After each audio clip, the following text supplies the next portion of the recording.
لەم کۆنگرە ڕۆژنامەوانیەدا لە کۆنگرێکی ڕۆژنامەوانی هاتوچۆی سۆران ئاماری قوربانیەکانی 6 مانگی سەرەتای ئەم ساڵی خستە ڕوو. تیایدا 54 ڕوودا و ڕوویان داوە و 69 هاوڵاتی بوونەتە قوربانی و 63 کەس بریندار بوونە و 6 کەسیش گیانیان لەدەستداوە، کەوا زۆربەی ڕووداوەکان لە ڕێگای هامڵتۆن بوونە و بەشێکی سەرەکی ڕووداوەکانیش دەگەڕێتەوە بۆ خراپی ڕێگاوبانەکان و پابەند نەبوونی شۆفێران بە یاساکانی هاتوچۆ.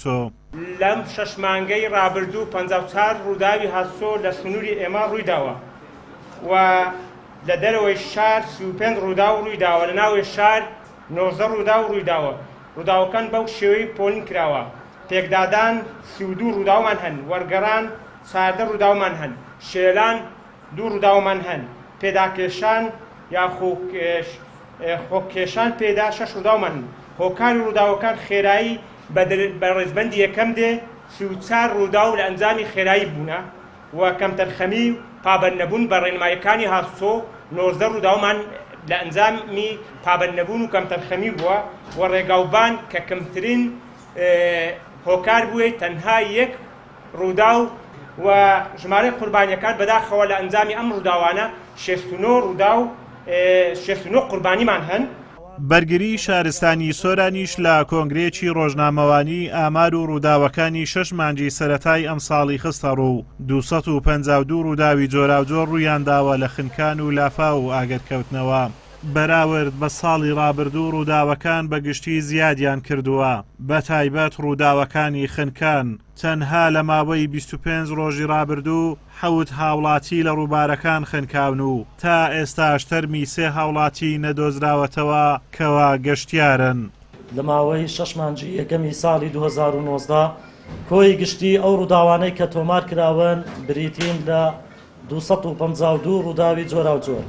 لە کۆی ئەو 252 ڕووداوی جۆراوجۆرە 218 ڕووداوی ئاگرکەوتنەوەی جۆراوجۆر تۆمار کراوە، هەروەها 6 ڕووداوی لافاو تۆمار کراوە و لەگەڵ 20 حاڵەتی ڕزگارکردن و زائیدان ڕووداوی هەڵدێران تۆمار کراوە و بەداخەوە 7 کەسیش لە ڕووبار و سەرچاوە ئاویەکان خنکاون.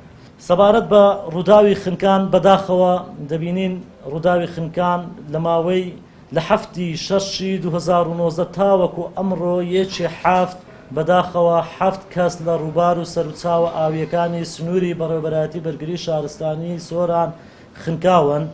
لە کۆی ئەو 7 کەسە 4یان مناڵن و 3شیان لە تەمەنی 51 ساڵی و 41 ساڵی و 38 ساڵیدان.